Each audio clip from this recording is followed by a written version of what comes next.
And we're live. Hey guys, we made it. It's episode 1 of Whiskey Watches and Wheels. Hopefully, there's 9 people at home watching. Uh, so I guess we need to set the foundation for everyone listening at home. I am Matt. I'm Kevin. I'm James. And I'm Casey. Fantastic.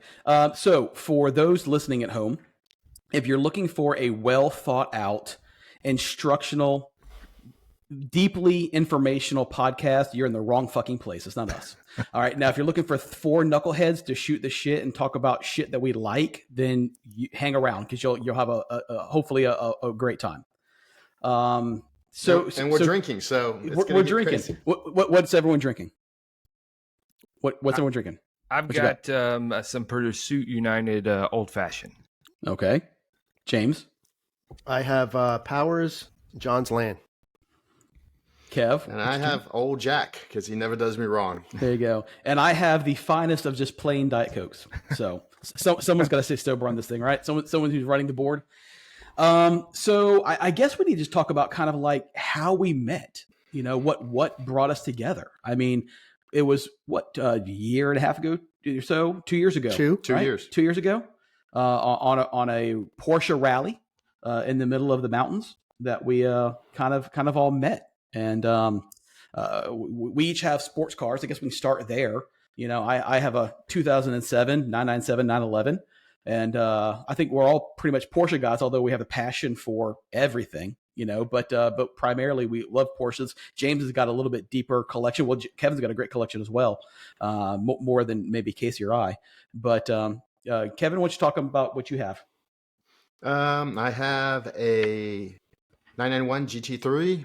Porsche, Mercedes C63 AMG, hot rod, a 1915 T-Bucket, and a 1980 that I'm getting restored, 911 SC, and a couple other cars. But yeah. Oh, and you got the sweetest of vans for camping. I have a conversion that I did myself. I think it's 2021 Transit that I converted that I can stand on the roof, camp in for races, 4Runner, shag carpet up the walls and on the ceiling. Yes, I love it. Used to have a lot of hot rods and got tired of tinkering with them, and they would run and then break and fix them, and so I sold them all except for the 1915, and maybe on the next podcast we'll kind of show some of our cars. And I kept that one. So I've had that the longest. I'm really into motorcycles as well. That's my business. So, James, what you got? I'm thinning the herd at the moment. I've just got rid of my 1988 BMW 535 IS. That is now in San Francisco. I currently have a BMW 1991 318 IS. That is in really great condition. That'll be going on Bring a Trailer soon. And that'll be the rest of my BMWs out the door. And I have a 1966 912, Porsche 912 that I just picked up. And that is my next hot rod project. I have a 1983 911 SC. That's a hot rod, pretty extensive modifications, including a new 3.2 put in that, so it's a little sleeper. And I have a 991 Carrera S that I use for these rallies that we met on. So, Mr. Casey, why don't you tell us about your wonderful car? So I guess I've been a Porsche fan forever, but my first Porsche I bought was a 14 Cayenne diesel that my wife drives. Secondly, I bought an 08 911 S that's currently getting an engine built. And lastly, daily driver is a 2008 Cayenne Turbo. Very nice. Cool. And me, when you talk about your bikes, you okay, go back to the bike. Currently, it's a 2011 esque GSXR 750. It's more or less an eBay special. It's been wrecked and put back together so many times. Who knows what it really is? It's not titled. It's a I don't know, piece of shit, but it's a blast. That's all that matters. And like you said, I have a 2007 997 911 wrapped like the freaking melted Crayola crayon box. And I'm an old man. I'm not an old man, but listen, I have an old man bike because I have a wife that nags at me. And so I have a 2019 Can-Am Spyder F3T. So, which is like driving dude, it's like driving a Barcalounger though, man. I took that thing from Orlando. I'm from Orlando, all the way to Asheville, North Carolina, did the entire Blue Ridge, came back, and it was like driving a couch. It was great. I didn't know we were talking about bikes too. I mean, I got a whole list of those too. Well, speak up, man. It's very simple. Whiskey, watches, and wheels. So if it's got wheels. I just got done restoring a 1963 CB77 Superhawk, which was Honda's first, I guess, super bike. Fully restored it from ground up. I have two more I got to restore. And I have a heap load of Honda Ruckuses that are fully custom, Honda Groms, Honda Metropolitans, 1970 Suzuki T500 two-stroke, a CT70 that is being kind of modded right now. And keep on watching. You'll get to see some of these because they're pretty extensive. What are you doing over there, Casey? Is that your microwave? It's not me. Yeah, what is that? So, Kev, I want to get a Ruckus, and Stacy won't let me. But maybe if I'm getting one from you, she will. So we need to have a conversation. There you go. Yeah, you can't leave the driveway with it. No doubt.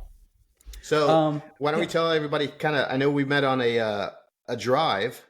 How this came about and what we think we're going to do. It was kind of a joke. It was completely a joke. I mean, listen, we all met on a rally, and like a lot of people do, I mean, it's all about extracurricular activities. So we met on this rally, became quote unquote fast friends. Rally ends, and we're all over the place. Kevin and I are both in Florida, but James and Casey are elsewhere, and so we thought, well, let's have this text chain, and so that became where we're constantly texting, and one day we were joking around about podcasts and this and that, and I said we should have one called Whiskey, Watches, and Wheels, and literally a month later, here we are. So it was that fast. Yeah, well, maybe not as fast as our run group, but this is true. So we were actually, all of us were in a group. We had, I think, in the beginning, 2 more people, but we really kind of stuck together and really every day talked like schoolgirls. That's the name of our little group. Listen, what's really funny? I always said it. Yeah, what's really funny is that. The first day, I spent the whole day trying to get out of the run group because I wanted to go a little bit quicker. Mm-hmm. But as the day went on, it's just like, it wasn't because of us, though. We had somebody in the back that was slow. Yeah. That's right. It's like, why am I bothering? I'm really enjoying hanging out with these guys, and we're having a blast. And we made a wrong turn or two, and we got lost together, but we stayed together. And in the end, it wound up just being us. And it felt like maybe we were the outsiders, so why not stick together? And that's what happened this past year. We just had it, and we said, hey, we're gonna stick together, we're gonna be in the same group, and this time we actually ran a lot faster because we didn't have any slow people, and a lot of people actually joined our group because I think they saw our bond that we had and how we get along, and we weren't cliquey. We're very personable people. And I think we bring everybody kind of into our group and stuff. So we mingled a lot with everybody. Sure. But I think that you explained it well, Kevin, saying that we don't have any egos. So I think that's appealing when, wow, maybe this is my first rally and what group am I going to latch on to? And it's not that we go slow. It's just that we're also realists, and many of us had passengers with us that maybe didn't have the stomach that we do for it. Well, go ahead. We'll blame my wife.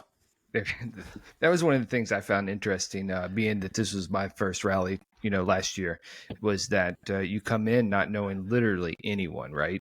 You don't know how anyone's going to react to whether it's your car or something you say, because God knows what's going to come out of my mouth. But it was nice to kind of mesh with everybody, and then to have that keep going. I don't know that that's necessarily the norm. I don't know that any of those other run groups retained any of those friendships, or you're going to see them again next year. And you're like, hey man, how you been doing? But this has been quite different and refreshing, really. Yeah, well, it hasn't stopped. Yeah, it hasn't stopped in 2 years on a daily basis, and talk to Matt. We all talk on a daily basis. Sure. But like Casey said, a lot of times you're getting a group, and then there might be one or two guys you're like, this guy's a dickhead.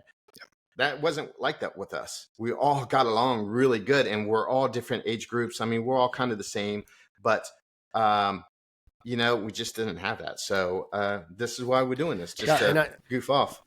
I don't even think it comes down to the age at all. It really comes down to your common interests. If the title of it says everything, our first year, we all know a little bit about bourbon, and then we talk to Casey, and all of a sudden Casey's like just dropping knowledge on what we should be grabbing. And that just came out of nowhere. And now he's the guy we lean on to say, hey, what do you think of this? Should I grab this? Like James said, no egos. We were literally in a liquor store.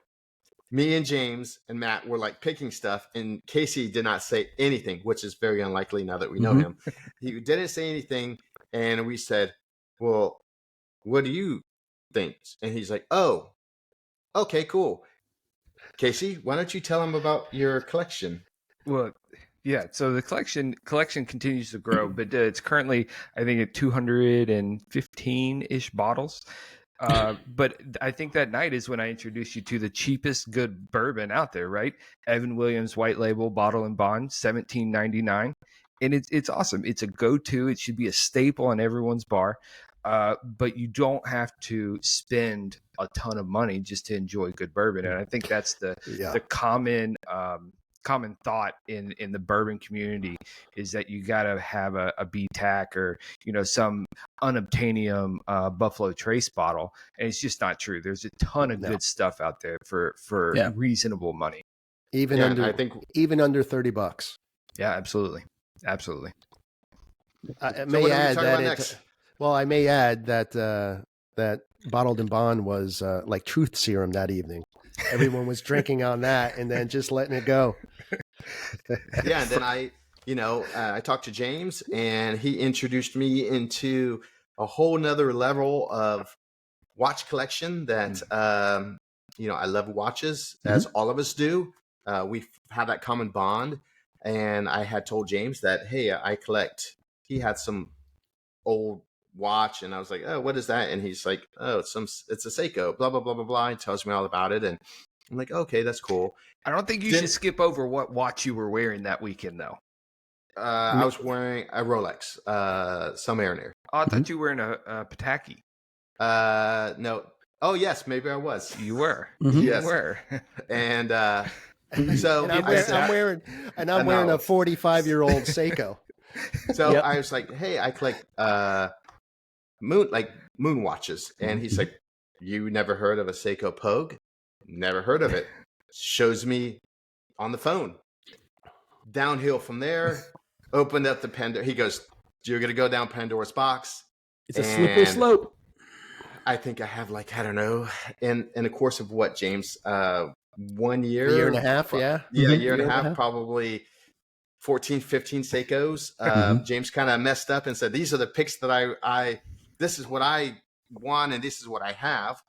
And I don't think I messed up at all. It's all about enjoying it. And you correct. You showed me watches that you weren't going to grab that were of interest of mine or on my list, and then I would proceed to go that way. And courteous enough to even offer watches to me. So that's part of the appeal is the community as well. No different than the bourbon community, no different than the Porsche community or BMW community, or for that matter, any other car enthusiast in their favorite make and model, except for a Ford Mustang. No Mustangs, but I do hope that if this little talk can do anything, really, is that allow people to see that these very niche groups or hobbies that people typically put way up on a shelf, like the high-end bourbons or high-end watches, Porsches, etc., should not be necessarily put up that high, that it should be enjoyed by everybody. And that if you just give people a chance and go talk to them while they're at the gas pump, or you notice somebody in the elevator with a nice watch on, the likelihood of them being generally receptive and kind is pretty high. And I think this group should be a reflection of that, is that, you know, random people coming together over, a silly weekend in the mountains turns into, a fairly good friendship and a group of guys that like being around each other. And hopefully, I think that's what we're going to do too. Kind of maybe, I am the least, I think, as far as Porsche is concerned. I used to ask a lot of people, oh, I didn't know like 991.1. Right. I always said, what year is it? Mm-hmm. And I still don't know all the, is it chassis codes? Chassis codes, yeah. Chassis codes. I don't know. Internal designations. Yeah. Yes. Yeah, but you have a huge Volkswagen background, though. I do. Yeah, so you have a big Volkswagen background. So, I mean, so that helps. Unfortunately, sometimes in certain Porsche communities, if someone says, oh, I have a 992 or I have a 912, and you don't know what that is, you're kind of snubbed and shit on. Yes, true. None of these guys or any of our group was like that. I mean, I've sat down with some of the guys at some of the hotels and stuff and said, give me a synopsis from a 356 all the way to currently now, and the body changes and mods and stuff like that. And one of the guys actually did.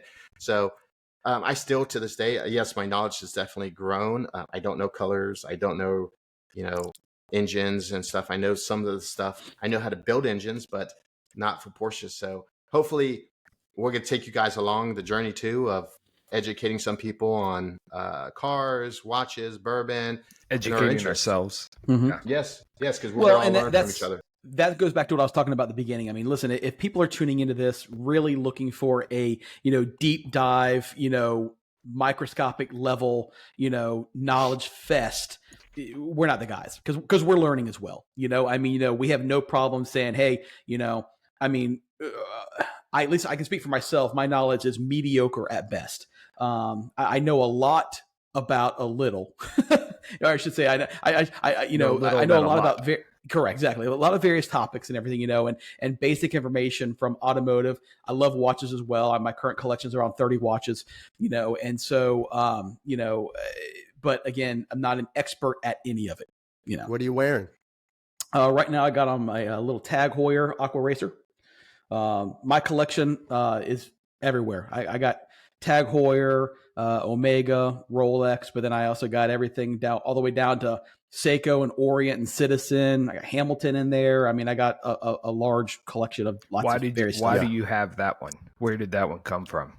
So I will go through and like getting watches to celebrate certain milestones in my life. All right. So I have, when my wife and I had our 5-year anniversary, I got just a regular gold Seiko because, when you're 25 years old, 26 years old, that's all you can afford. 10 years, I got a really cool Citizen with sunky faces, as you progress. 15 years was, I think, my Hamilton. 20 years was this Tag. We just celebrated our 25th wedding anniversary, so I picked up a brand new Omega Speedmaster. So Congrats. And then I've seen it. It's beautiful. Yeah. Yep, thank you. Beautiful. So that's where I get milestone watches. Then those I will never sell. What's more beautiful that I like is being able to stay with someone for 25 years. Quite frankly. Thank you, sir. It's listen. I would say it's challenging. It's not challenging for me. Definitely challenging for her. I'm not necessarily the easiest person to live with. So she gets all the brownie points in that aspect. So And Casey, what are you wearing? So this is an Accutron, and I couldn't tell you. I tried to look up the case number. It doesn't come up with anything, so I have no idea really what model it is. But it is the first nice watch that I purchased. I purchased it literally in 8th grade, so that would have been like 97, 98. I split it for my birthday. My mom gave me $400. I put in $400 and purchased it, and I've had it ever since. I've gone through waves of when I've worn it or not, whether I thought it was too flashy or not appealing. And I'm finally to the point now where I'm appreciating it for what it is, something a little nicer, at least to me, and something that's different. Because, being, almost 40, whatever, there's not a lot of people that I run with that wear real watches, right? It's all an iWatch or Google Watch. So having something a little different is not only fun, but also knowing that a true like quality piece is on your wrist is also nice. What I like is that we talk a lot, and as Kevin alluded to earlier, as far as sharing some knowledge and such, you had mentioned, Casey, about the Accutron, and I said, well, have you seen the see-through Accutron, the Space View? And you're like, no, what is that? I said, you need to check it out. That's on my list. And Is really, that a for me, watch? it's spacey. How about that? Yeah. Okay. Right. So it's a see-through watch, really. So you can see essentially all the mechanicals going on, and it is just one of the cool Very watches. cool. And Very cool. for me, what draws me is I'm a designer, and things that are well designed appeal to me, and that's really what I go after. And that's what drew me to the Seikos originally, was their unique look and feel, and just there's something really appealing about that. And almost to be in the know. Do I know everything about Rolex? No, I don't have to. There's so many other people out there that do. But if I can pull up in a crowd a watch that they've never seen, that's cool. And it doesn't have to be super expensive either, right? Like, well, no, Space View. Not at all. Not dude, at all. That's what I love about Seiko. I mean, I really do. And you guys have a lot of vintage. I have probably a dozen Seikos, but they're all newer models. But when you talk about value for dollar, I mean, it's just a great proposition. I mean, to be able to go out and buy super nice stuff for $350, $500, $800 is phenomenal in 2023. It's going to last. I mean, right, exactly. The watch that I'm wearing right now, it's 1972. Right. Yeah. And it's, go ahead, and there's James. There's a history behind it. There's something unique. All these watch brands, they have nicknames and stuff, but you got the Pogue, you got the Turtle, you got the Kukume, you got the UFO. You keep going on, and you're like, well, what's a Kukume? Exactly. Right? What's a bullhead? Right? And then all of a sudden you get sucked in and you're going down that rabbit hole, and that's the joy of watching Kevin spend his money. It's not my money, but I can see the joy on his face. Exactly. Oh, I do. And like you said, it's kind of like a Rolex. They have a Pepsi, and which Seiko has the same thing. They have nicknames. With the Seiko, there's so many more nicknames of watches, and they're so neat because each nickname, I think, has what that watch is for. Like I'm wearing a full story. Yeah, like a Pogue. Right. Why is it called a Pogue? Captain Pogue he had an Omega. Or Colonel Pogue, yep, had an Omega that NASA gave him. NASA. He did not like it, but he had to wear it. So he wore his Seiko on the other wrist, and it was technically, while it wasn't endorsed, it was the first Seiko in space. Kind of highly sought after. It has, like you see, a lot of colors, dials, internal bezel. Yeah. But he did all his calculations on that Seiko, during all pre-flights and such, and then this is what he knew, and that's what he kept. And isn't it the case? And I was reading this when I was reading about the Space View, that they were commissioned Omega Speedmasters, right? Yes. And so that's why he wore it on his other wrist. Yeah, it's because he had the Omega Speedmaster on the proper side, and then okay, that makes sense. And there's pictures Full of it. circle. And speaking about proper side, I'm left-handed, so again with watches, I notice everybody when they're riding with their left hand, if they're wearing on their left hand, vice versa. I tend to look at people's wrists a lot more than probably other people because Matt, I'm sorry. looking at Are you getting robbed right now? Yeah, it's Listen, right on cue. Never There go fails. those watches. It probably Watches out the door. I'll edit that out. So Stupid dogs. and the Seiko is all because of James. He introduced me into the Seiko world, and like I said, I've gone down the rabbit hole, even to get a time grapher and make sure when I'm buying these vintage watches, they're actually running correctly. I try to source very clean watches that are not beat up. So you prefer less of a story, vintage, but less of a story on the watch? I think I don't like a lot of patina, where James likes the patina on his watches. I'm not. That's just not me. I like to polish everything up. I'm very OCD, so I'm the same way. Yeah, and James, he likes a story.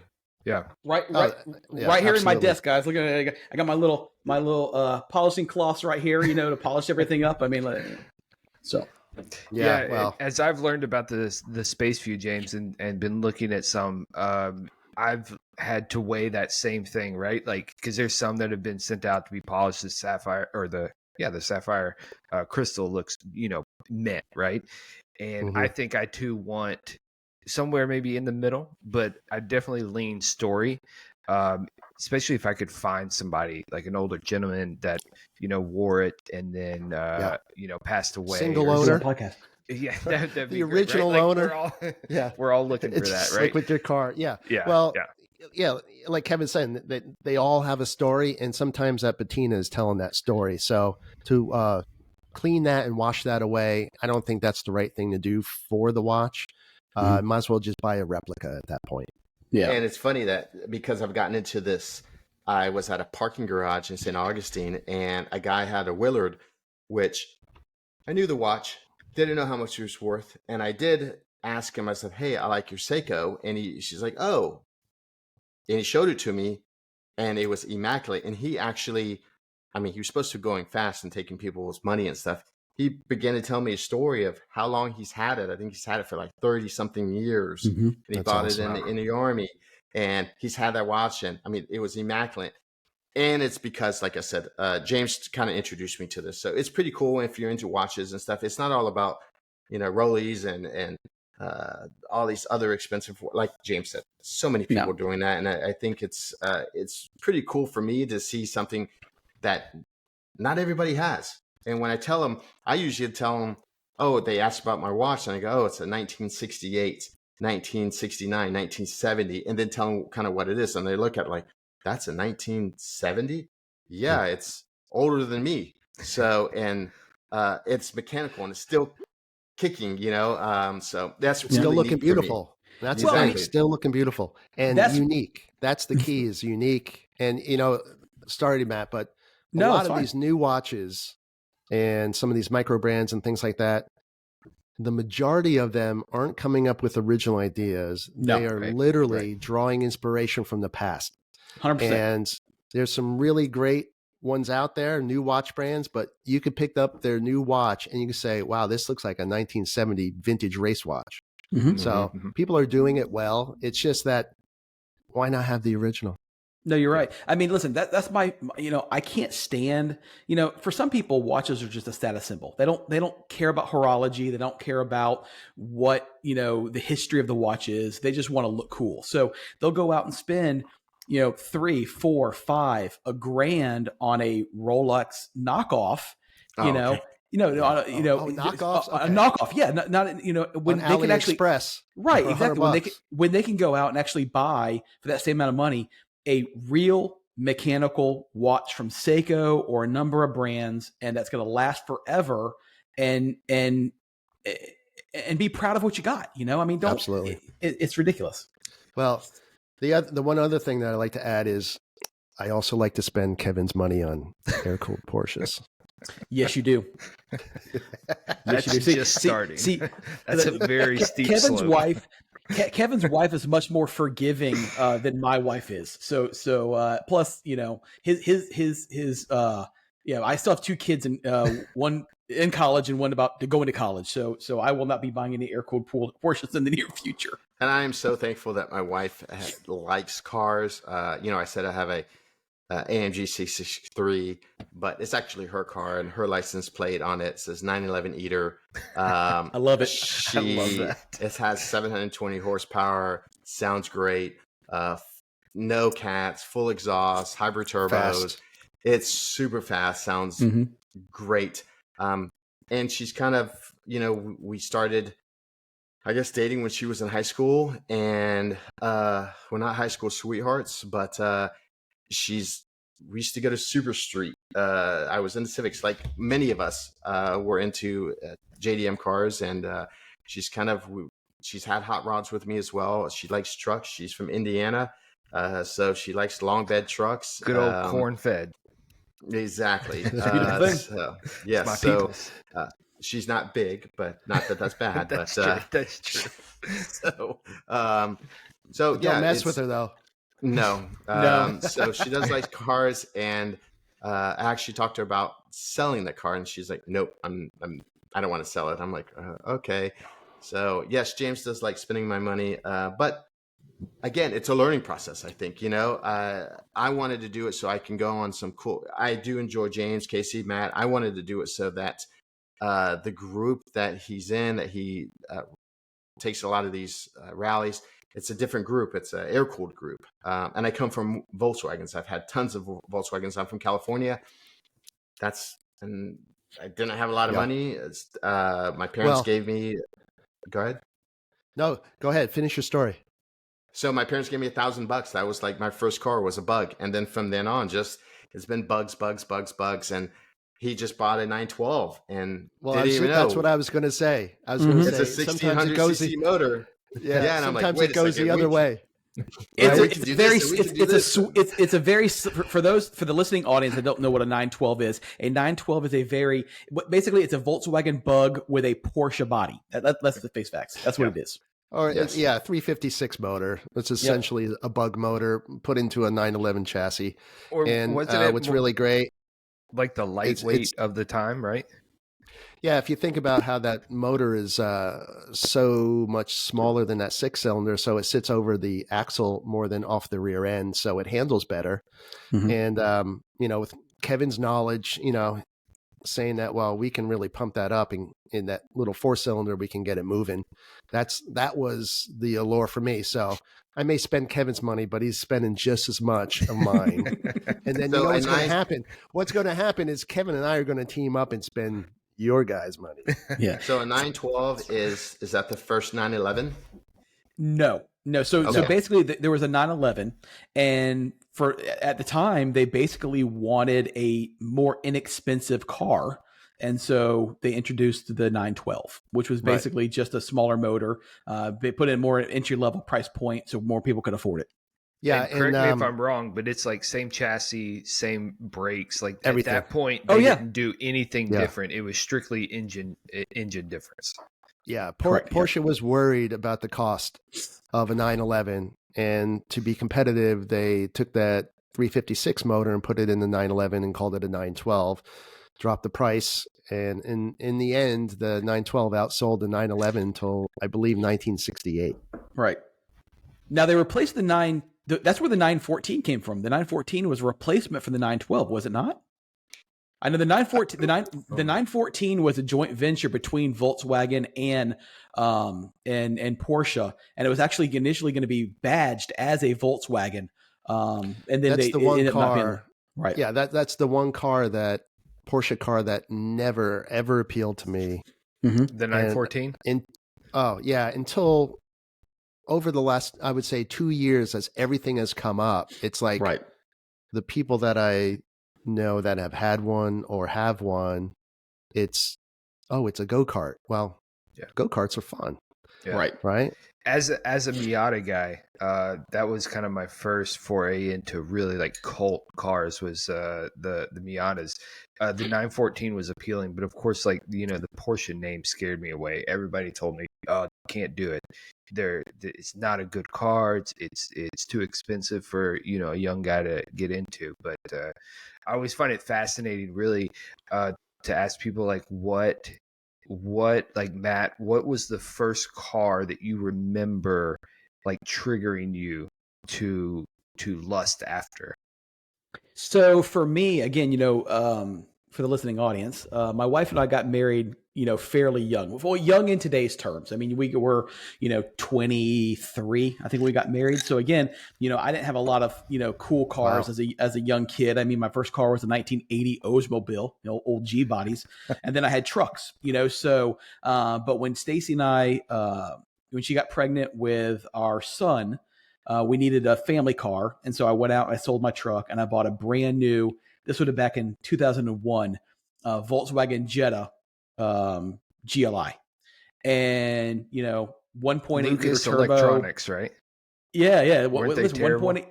No, actually, it wasn't a bad car, man. I put over 100,000 miles on that car. And, the Volkswagen joke is if you have a Volkswagen, especially from that period of time, and the check engine light is not on, you have a problem. If your check engine light's on, you're good. It's fine. So, but no, it was, 1.8 liter turbo, 6-speed manual. And so that car was a lot of fun. And that really was the slippery slope, modding that thing, putting in a bigger turbo, and all that kind of stuff, So that was a slippery slope into really getting into more cars. So that was the first one for Kevin, me. what's the first one you truly remember that you just like, maybe it was your wall hanger or whatever you tried to get Aaron into? Well, the first thing that was on my wall would be, is it a Vector? Yes.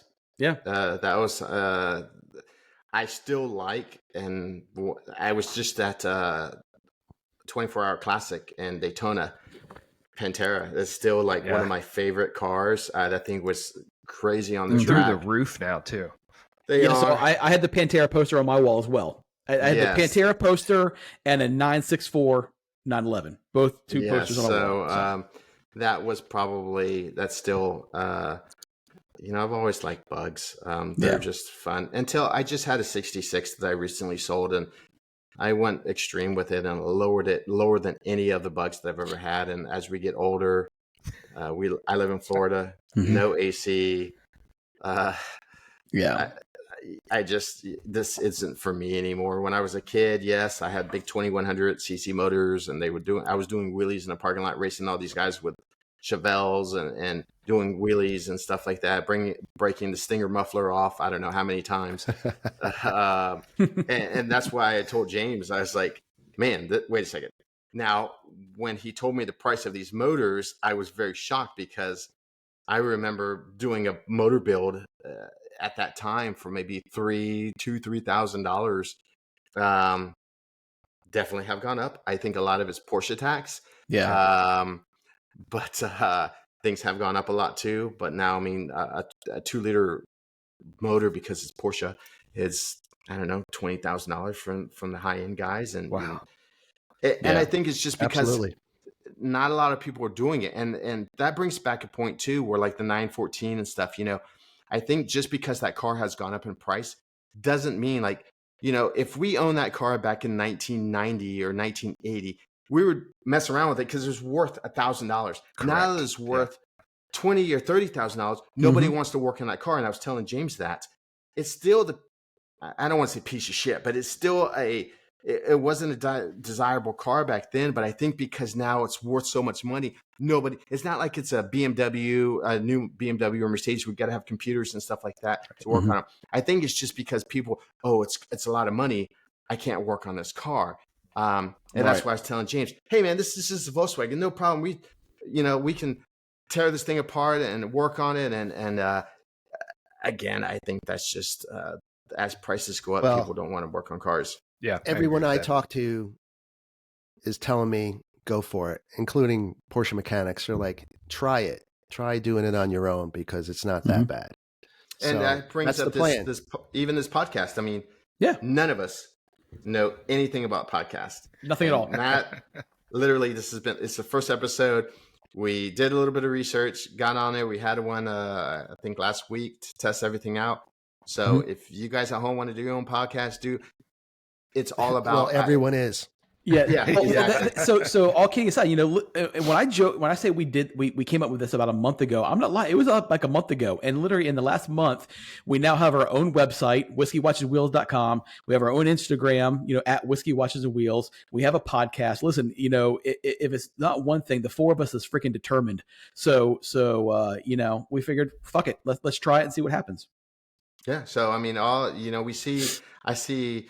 My demographics for what I do for a living is 18 to 34, roughly. And I see a lot of, I call them kids, but, they're doing YouTube channels. They're doing a lot of stuff and they're making good money. I wouldn't say like influencers and stuff like that, but they're doing it. And it's just, they're picking up a computer learning. And I think a lot of times nowadays people just, it's too hard. And it's not. A lot of people ask me, how do I learn how to do or work on bikes, work on cars. I didn't just do it. I know how to read. I know how to get a shop manual. Listen, we have the fucking internet. I mean, listen, I'm not old. I joke around by being old. I'm 48 years old. Okay. But on all kidding aside, when I was a kid, if you had like encyclopedias, like if you wanted to learn how to do something, whatever, you either had to have someone show you how to do it. Only the rich families. Only the rich families had encyclopedias. Yeah. What do you mean? You got Z? We got stuck on F. I had A through L. So that was it. It's like a monthly subscription type of thing. You're like, we're going to have to skip L and M. Yeah, I knew everything up to loquat. After that, I forget it. I don't know. So, but I mean, literally now, if you want to learn something, fucking, you go to Google, you type it in there, and it's gotten even better because now you don't have to read anything. Fucking Google gives you like 19 different fucking YouTube links on shit where you just watch the video, and you're not the first one to have the problem, right? You're not the first one to have the idea. And it boggles my mind, and this is a tangent I could go on for a long time, but like Facebook, right? You get in those sub forums or whatever the pages or whatever, and you get these questions that are asked every single day. And it's like there's a search bar right there, right? Like all you have to do is type in that same question and there'll be 50,000 other morons that ask the same question, right? And it's the same thing I do or y'all do with YouTube or Google. Type in your question, literally type out what you want to know. And there it is. And it's saved my butt on my race bike, on the cars, everything. I don't take a car or a vehicle to any shop because I'm afraid they'll screw it up. But I swear that I'll figure it out. Yeah, what I like about YouTube is it's almost validation, right? So it's almost like somebody looking over your shoulder and saying, sure, yeah, that's how you do it, right? For me, going in blind, reading the book, that's a little bit tougher. But if somebody's showing me and it worked, then it's like, well, I can do this. And what's the worst thing that can happen? Well, go back to Facebook. I'm trying to figure out why my Facebook Reels, is full of nothing but big titted women dancing around in clear clothing. I can't figure that out. I don't know, man. Every time I go to Facebook Reels, there's some big titty chick out there wearing a clear dress in front of a friggin' light or something. With Can you send me that link? So yeah, sure. I'll send it up to the show. Well, yeah. I think this is turning into a middle-aged conversation here about the Facebook is not working for me. It's the algorithm, man. It's all about the algorithm. Gotta just go to the Google. It's the algorithm. No, but it is true. Like you can find anything you want to do, right? I bought this stupid boat last fall, and lo and behold, I get kind of taken for a fool, and the top end's completely busted, right? And within a couple videos, call up, the parts department in one of the, the online retailers, and I'm rebuilding the top end of a boat. Never worked on a V8 Chevy engine in my life. No, it's not the most complicated, right? But I think that going back to Porsches or, Volkswagens or whatever it is jumping in. Who cares, right? Mm-hmm. Like this stuff is not really that hard. But what you also did, Casey, is you jumped into our chat and started talking to Kevin and Matt about their experience with these motors. And I don't have that experience, but there were answers being dropped. I know that. Sure, absolutely. And I think if you just reach out to people, and I know this is a 4-man group, right? But you've got to reach out to people and talk to people, and you're not the first one to have a problem, right? Everybody somebody else has gone through it. So, absolutely. But James, what was your first Lust vehicle? When I was it like kid, 1942 ish? We all joke he's the oldest out of the group, but he's not old at all. It's only by a couple of years. Yeah, exactly. It's okay. It's all okay. What was it for? It was a Model A. Was it a Model A? No. It's the first battery operated. I would say that when I was a kid, I had a couple things on my wall. I would have Led Zeppelin posters. Mm-hmm. I'd have my Tom Seaver poster. Okay. And I'd have my Porsche poster, right? So who's Tom Seaver? I don't know who he is. Hall of Fame pitcher for the Mets, right? Baseball sucks. Yep. At this point, but we're talking a long time ago. So, I always wanted the Porsche. I never was drawn to the flashy stuff like the Ferraris and Lambos and stuff, but they were cool, but they weren't like, wow, I want that, or I can obtain that.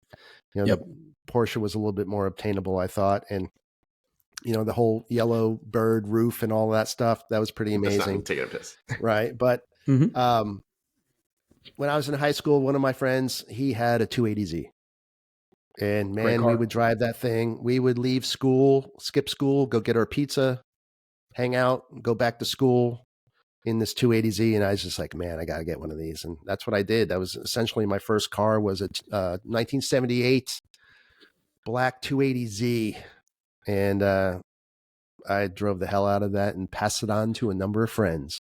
So that's really where it started, and I would love to get another one, but they're made out of tin foil at this point. They are, no. So and to all find one that's hard. to find one that's not a rust bucket is really tough. And, same thing with the 912. These are not galvanized, and trying to find a solid car, that was pretty tough. I was able to find one in California, and I'm happy with it, and it's going to be a good project. But yeah, I would say a 280Z for me. Good stuff. That's I always like the JDM stuff. No, I didn't. But mine was so my family was a blended family, right? And before my mom remarried, we were on the lower socioeconomic scale, and then once she married, it was different. You can say poor. I was poor. You can say poor. Poor. And so we went on a trip to Hilton Head to see some wedding of somebody I don't know. That's post-poor, I assume. Post-poor, yeah. We were staying in like a Hampton Inn or whatever, and right across the street, that's a great noise there, James. Right across the street was a Porsche dealer, and out on the pedestal, those old spinny pedestals, there was a 993 cab, and that is the first car that I remember looking at saying, "Holy shit, that is what I want." And I hung on to that forever, and I've obviously gone through many other car phases. Like I said, my first car was a '64 Buick Skylark. Nice. I learned to drive stick on a 60 something, I can't remember, punch bug with an accordion top, gray market, from Mexico, right? It was made in Mexico, disassembled, and then reassembled back in Kentucky. And that was my first manual. And then from there, I jumped into Miatas and learned how to work on cars, how to modify them, how to track. Was in a Miata club doing autocross and track days and such. And then real life hit me, and had to get a real car. I had a Cadillac CTS. Piece of shit. Would not recommend. It's General Motors. What do you expect? It was so bad, bad. And then had a Jetta, right? And just as you said, as long as the check engine light was on, we were good. Fantastic. I chased that check engine light for years, trying to figure out. I change everything on it, and it still comes back. And then finally, we were at a car dealership, driving by a car dealership actually with my wife, and I'm like, hey, let's just go look.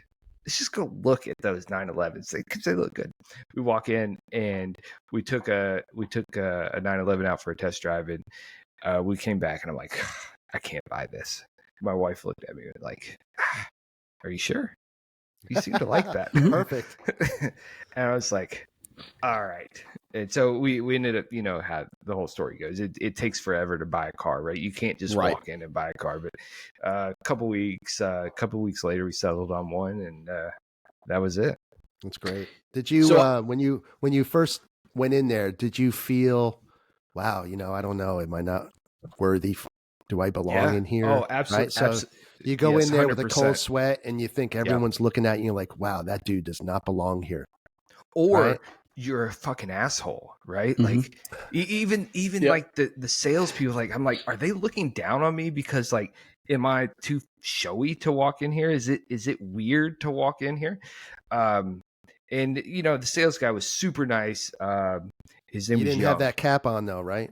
No, I did not. Young gave me this cap, my sales guy. And it's weird that I bought a car from a dealer anyway. That's not something I would generally ever do. I'm not a new car person, right? I never. Was it certified? No, it was not. I ended up buying a third-party warranty on it because I was scared of the 997.1 bore scoring issues. Yeah, the M97 engine bore scoring issues. I bought a third-party warranty, but no, it was not certified. No, I just kind of jumped in.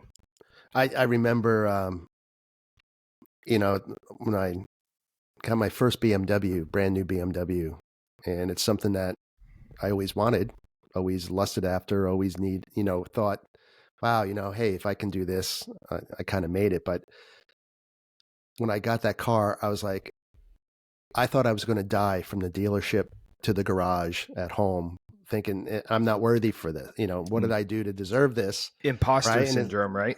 Yeah, absolutely. And then you got home, you're like, wow, all right, when's this going to happen? And then you go work the next day and you come back and I'm like, made it 2 days. So maybe I did earn this. Well, for me, so I went through and, well, first of all, I misunderstood the assignment, Casey. So the Jetta was not my first car that I loved, although I did love that car. I remember being lusted after the Jetta. Yeah, no, I remember being 7 years old. Ever. So 7 years old on the school bus, driving past a little tiny Volkswagen dealership, and the first car I actually fell in love with. It was a Jetta. It was a Karmann Ghia. It was a Karmann Ghia. Okay. And it was solid.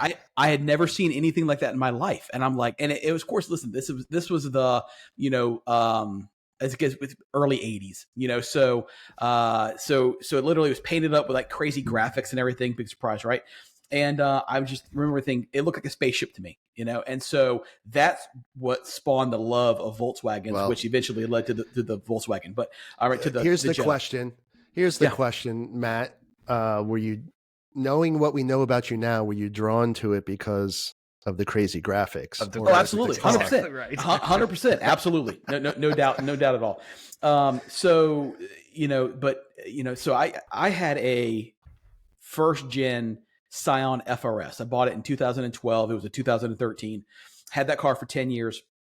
Absolutely love the car. I'm surprised it lasted that long. It did. Listen, I had 100,000 miles on the thing, and so of course it wasn't my daily driver in the very end, but had way too much money in it.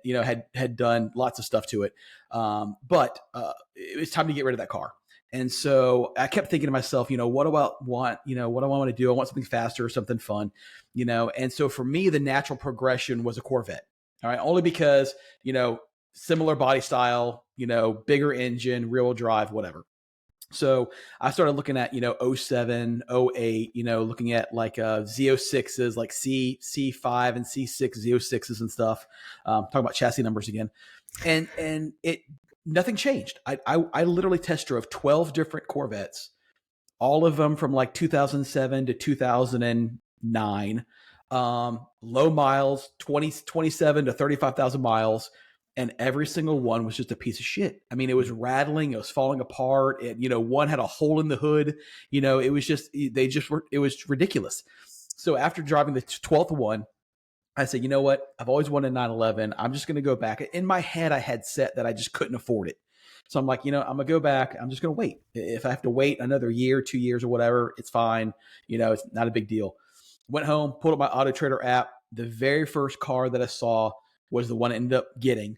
It was a 2007, had 38,000 miles on it, and they wanted it for 38 grand. And it was actually at a Porsche dealership in Orlando. So I went, I test drove it. I called Stacy and I said, hey, I'm going to drive this car tomorrow. You're more than welcome to go. But if I like it, I'm buying it.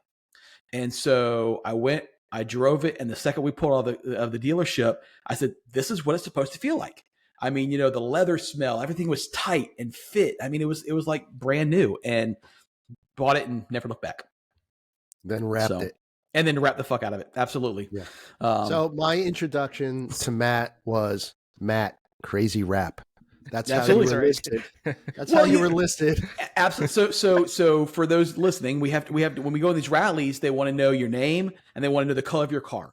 Well, the color of my car is Atlas gray, but it's not. And for those listening, it's basically a funky blue with a bunch of yellow and pink and purple and crazy graphics on it. And so that's what I put. I put Crazy Rap because it fit. And there you go. Still does. It still does. Still fits. What was Kevin's nickname at the time? Asshole? I think probably so. Apple Livery. It's still Apple Livery. That's all right. Yeah. Yeah. So where's this asshole taking us? That's yeah. Yes, I did get lost on the rally.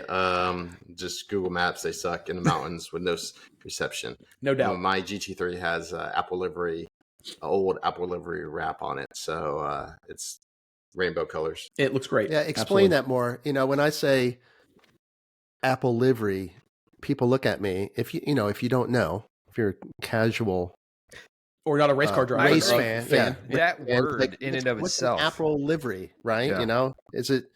And just like, it's in the paddock. What's a paddock? So right? Just not everyone knows. Yeah, Bob Garrison used to have a race team, and I guess there's a great podcast on it. It's not as good as the guy had told me, but it's okay. The marketing guy basically suggested Steve Jobs to do a 935. Again, I know this. I don't even know what year that is, but 935 Porsche, which was slant nose, right? Mm-hmm. Slant nose. Yep. And Apple decided to sponsor it. So there's been a lot of them. I guess in a couple of years, I've had mine on for, I think, 5 years or 6 years or something. Looks great. Like that. Oh, I didn't know it's been that long. I didn't like it at first. I had one of my employees, he wasn't my employee at the time, but do a rendering.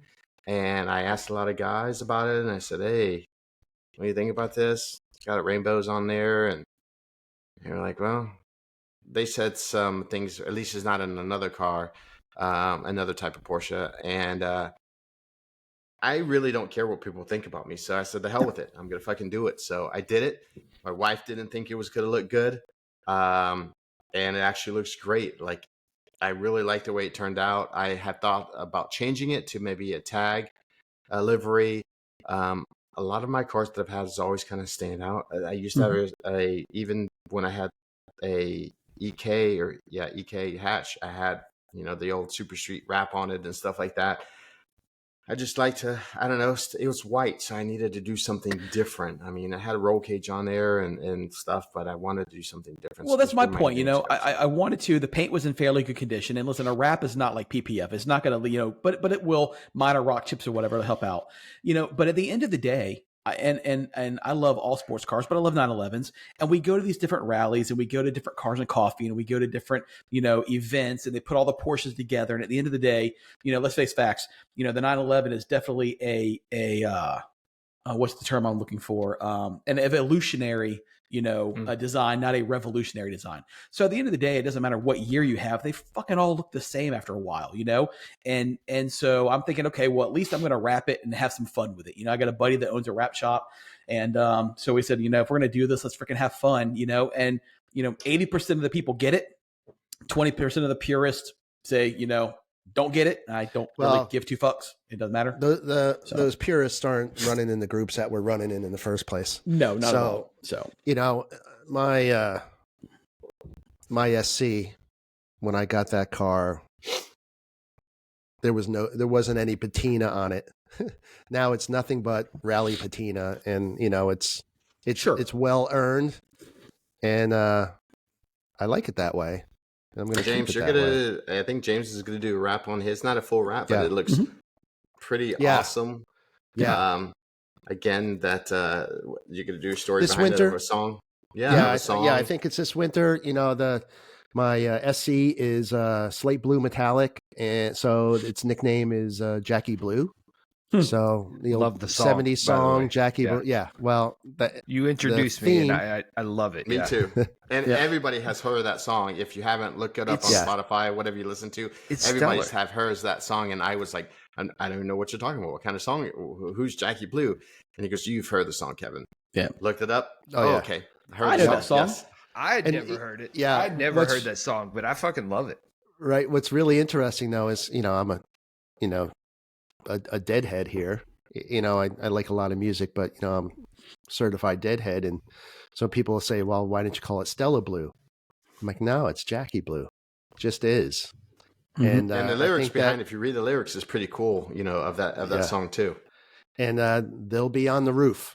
So I'm looking forward to doing that this winter. I think it's going to be pretty unique. And what's really interesting is, we have the Apple livery, which I think looks fantastic. But there's the thing about the Porsche culture is it's a hot rod culture, and you make it your own. Absolutely. And what I'm seeing, out at Rennsport, I saw a lot of it. Even tighter customization to personalize it, and people are hand painting. People are doing individual stickers and partial wraps and things like that. And I think that's really kind of the next phase as far as personalizing your 911 or whatever hot rod you're driving. Which do you think that's kind of unique, being that the value of these cars have gone the direction they have? I mean, do you know of any other vehicles that are currently valued, like the air-cooled, right, that are being customized at that level, right? I mean, because you look at car culture overall, right? I think we were talking earlier about SEMA and kind of like where the direction of that seems to be heading. And the Porsche community is 180 degrees from that, right? Right. Yeah. It can be. It can be, right? It's that group that makes you feel comfortable. Am I taking my cars out only to Cars and Coffee or whatever, Cars and Cappuccino, et cetera, that we're drawn to? No, I'm taking these on rallies and driving them. They're made to be driven. If you don't drive them, they don't work. No, they're gonna fall apart. No shit. Yeah. I mean, that's you talk to people that have Porsches. They fall apart, or they have big bills and everything. Well, they have big bills because you don't drive it. And that's with any car, right? Yeah. Yes, it is. And I learned that. Yeah, I learned that early on. My first classic car was a 1993 E30 convertible, BMW E30 convertible, mint California car. I hardly drove it because it was so nice. And I wound up selling that and bringing trailer because really I want to buy these cars to drive and enjoy them how they were originally. And 93 is not even old. To. No, but that happens with any car. Like I was telling earlier on the podcast, had all these hot rods and stuff, and 1956 and 1966, and I mean from everything from Cadillacs to C10s to Fords. You don't drive them, they break. Or they don't want to start. So it's not just a particular make or model. It's just all of them. I don't know what it is. You have to drive them. And it's like that with anything, with motorcycles, especially nowadays with the ethanol gas. You have to drive these cars. And but 100%. To get back to your question, Casey, I think that in the group that we would run with as far as driving the cars, I think people like to personalize them. Now, no one, well, no, not one. There's very few people that have the money to get a roof or Sharkworks or a Singer. So how do you Flat personalize six. your car? Right. How do you personalize your car? And, you know, a lot of times it's not just what's underneath in the suspension or the motor and things like that but it's your personal touch on the outside. 100%. I don't think that's going to really change. It's evolving. I would say it's definitely evolving to, there was the, no, it's got to be stock color. No, let's put a livery on it. And it's based off of a classic car, to, no, I'm just doing whatever the hell I want to do that reflects my personality, period. Well, that's the beautiful thing about a wrap, though. I mean, you put a wrap on the car, and listen, wraps are not inexpensive, but you put a wrap on a car, but at the end of the day, you know, 4 or 5 years down the road, or whatever, it's a fucking sticker. You peel it off, and everything's right there again. You know, I mean, you put on wheels. Well, you keep the stock wheels, or whatever. You know, I mean, you know, a lot of stuff you do can be reversed if you wanted to, you know? Yeah, so it still kind of retains, a lot of Porsche guys go for that OEM plus or OEM plus kind of mentality, right? And so it still retains some of that kind of ethos to where, as you said, you just pull it right off and you're back to your PTS.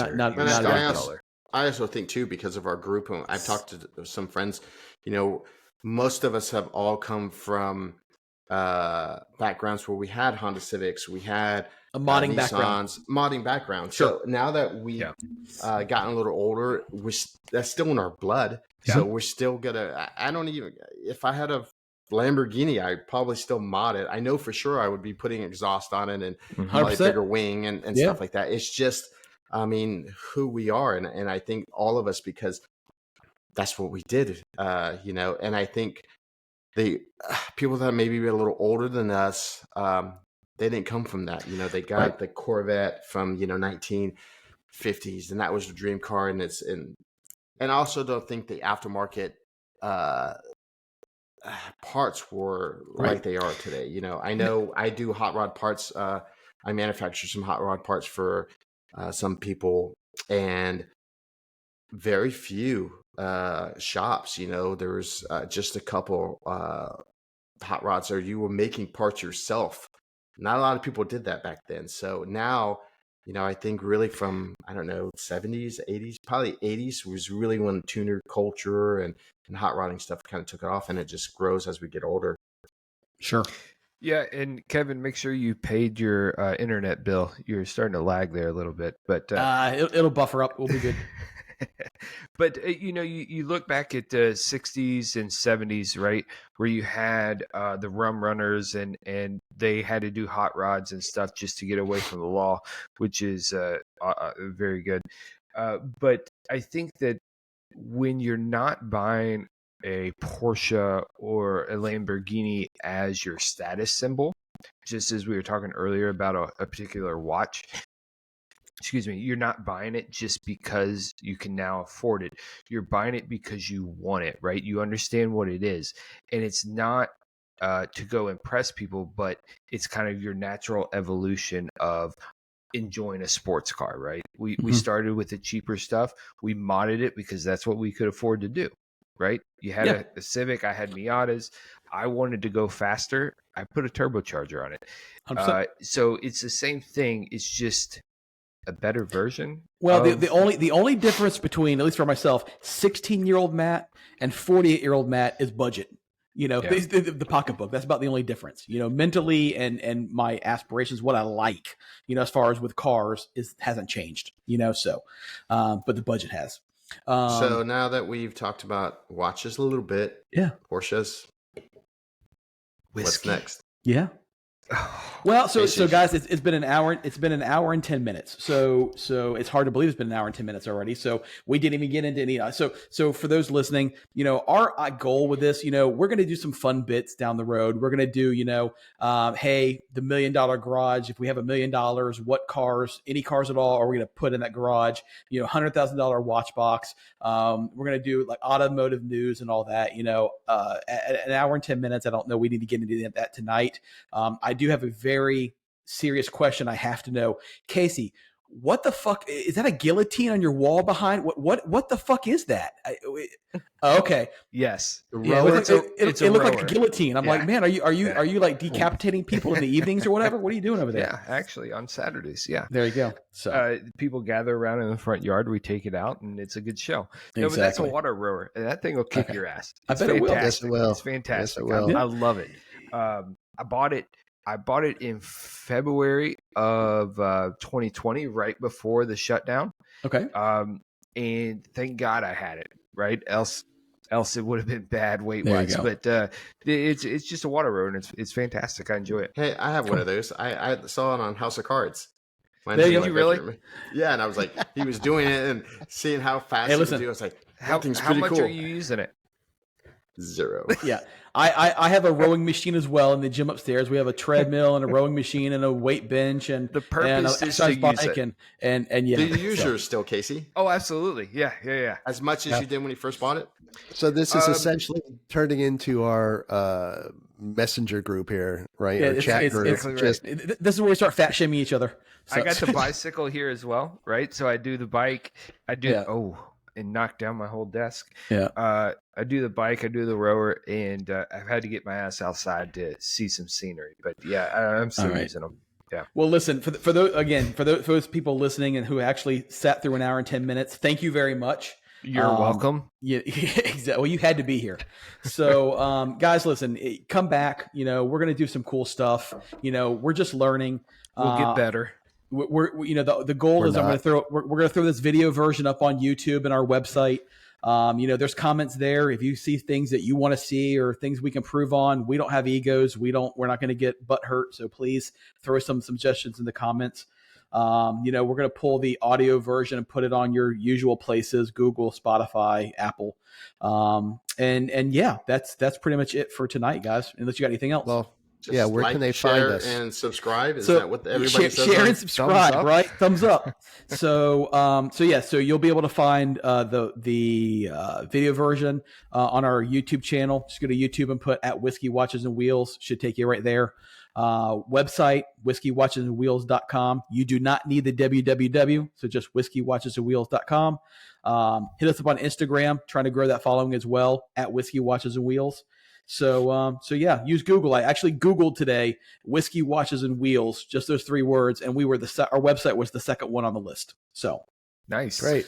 So yeah, that's where you found us. Congrats, everybody, on the first go around. I enjoyed it. Yeah. So, all right, fellas. Well, we will chat. We'll probably do another one of these next week, obviously. And then, our goal is to maybe do once a week. Obviously, week after next is Thanksgiving, so we may take a break on that week. But I'll be in Iceland. Yeah, exactly. So, all right, guys, we'll catch you later.